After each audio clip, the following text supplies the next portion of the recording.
mana shu mashhur Al-Nahyan o'yingohiga ham keldik. O'yingoh ham deb bo'lmaydi buni. Juda kichkina stadion. Lekin kichkina stadionlar ham kelajakda yaxshi nom qoldirishi mumkin.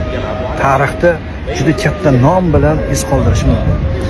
Hirosimada juda og'ir ish bo'lgan bilasiz asr avvalda, lekin o'zbek futboli uchun Hirosima deyilganda 94-yilga final uchrashuvi yodga tushadi. Osiyo o'yinlarida Hirosima maydonlarida g'alaba qozonganmiz va Hirosima deyilganda baribir qora tomonini bir qo'r eskisiga yorug' tomoni esga tushiradi-yu, Nahyan ham shunaqa.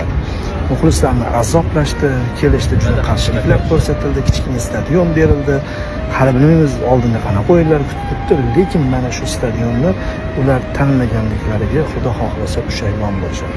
Xudo xohlasa ushbu stadionda biz g'alaba qozonamiz va kelajakda o'zbek turistlari uchun har doim bir ziyorat qilinadigan obidaga aylanadi. Oqmachdan keyin o'tib kelaylik.